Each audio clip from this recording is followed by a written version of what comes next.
नमः ॐ विष्णुपादाय कृष्णप्रेष्ठाय भूतले श्रीमदे भक्तिवेदान्त स्वामिन् इति नामिने। नमस्ते सारस्वते देवे गौरवाणी प्रचारिणे निर्विशेषशून्यवादी पाश्चात्यदेशतारिणे। जय श्रीकृष्ण चैतन्य प्रभु नित्यानन्द श्री अद्वैत गदाधर श्रीवासादि गौरभक्तवृन्द। हरे कृष्ण कृष्ण कृष्ण हरे हरे, हरे राम राम राम हरे हरे। हरे कृष्ण कृष्ण कृष्ण हरे हरे, हरे राम राम राम हरे हरे। हरे कृष्ण कृष्ण कृष्ण हरे हरे, हरे राम राम हरे हरे. പരമദിവ്യോത്തമ പുരുഷനായ ശ്രീകൃഷ്ണ ഭഗവാന്റെ കഥകളാണ് ശ്രീകൃഷ്ണ എന്ന പുസ്തകത്തിലൂടെ പറയുന്നത്. ഓം നമോ ഭഗവതേ വാസുദേവായ, ഓം നമോ ഭഗവതേ വാസുദേവായ, ഓം നമോ ഭഗവതേ വാസുദേവായ.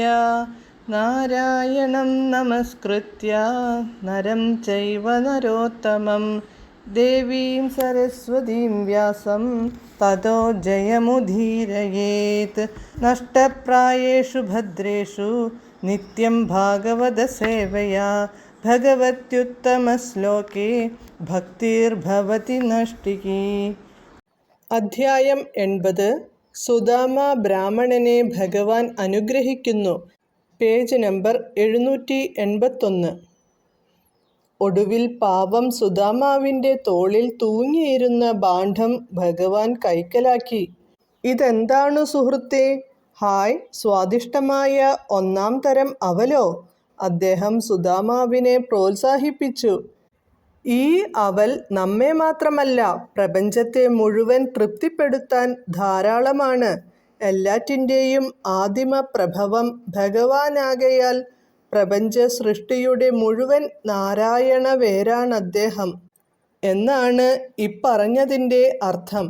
വൃക്ഷത്തിൻ്റെ ചുവട്ടിൽ വെള്ളമൊഴിച്ചാൽ ഉടൻ തന്നെ അതു വൃക്ഷത്തിൻ്റെ എല്ലാ ഭാഗത്തും വിതരണം ചെയ്യപ്പെടുന്നതുപോലെ കൃഷ്ണനു സമർപ്പിക്കുന്നതെന്തും അഥവാ കൃഷ്ണനു വേണ്ടി ചെയ്യുന്നതെന്തും എല്ലാവർക്കും വേണ്ടിയുള്ള ക്ഷേമപ്രവർത്തനമായി കരുതണം. കാരണം ആ സമർപ്പണത്തിൻ്റെ ഫലം പ്രപഞ്ചമെങ്ങും വിതരണം ചെയ്യപ്പെടുന്നു. കൃഷ്ണപ്രേമം സമസ്ത ജീവാത്മാക്കൾക്കുമായി വിതരണം ചെയ്യപ്പെടുന്നു. സുദാമ വിപ്രനുമായി സംസാരിക്കുന്നതിനിടയിൽ ഭഗവാൻ കൃഷ്ണൻ ഒരു പിടി അവൽ ബാണ്ഡത്തിൽ നിന്നു വാരി ഭക്ഷിച്ചു. രണ്ടാമതും വാരാൻ തുടങ്ങിയപ്പോൾ സാക്ഷാൽ ലക്ഷ്മി ദേവി തന്നെയായ രുക്മിണി ദേവി ഭർത്താവിൻ്റെ കയ്യിൽ പിടിച്ച് അതു തടഞ്ഞു. ഭർത്താവിൻ്റെ കൈ പിടിച്ചുകൊണ്ട് രുക്മിണി പറഞ്ഞു, ഈ ഒരു പിടി അവൽ അതു സമർപ്പിച്ചയാളിനു ഈ ജന്മവും അടുത്ത ജന്മവും അളവറ്റ ഐശ്വര്യങ്ങൾ അനുഭവിക്കാൻ കാരണമായി കഴിഞ്ഞിരിക്കുന്നു.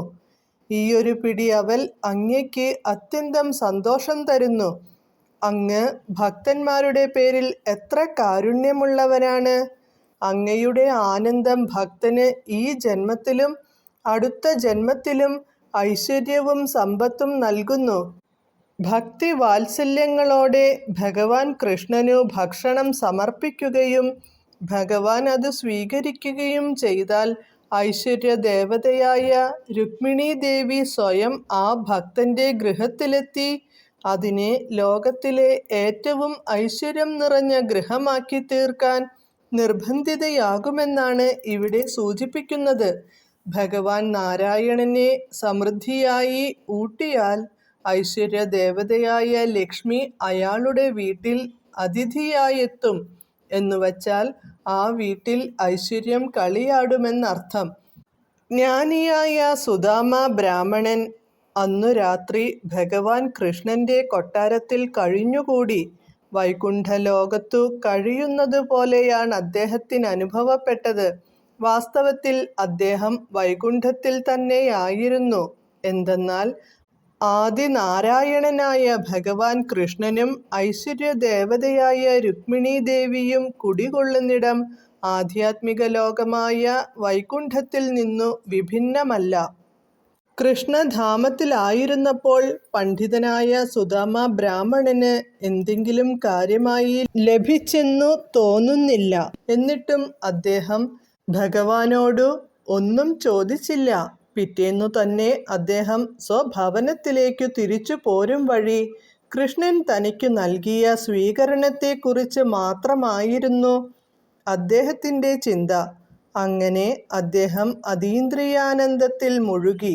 വഴിനീളെ കൃഷ്ണന്റെ പെരുമാറ്റത്തെക്കുറിച്ചു മാത്രമായിരുന്നു അദ്ദേഹം ചിന്തിച്ചിരുന്നത്. ഹരേ കൃഷ്ണ.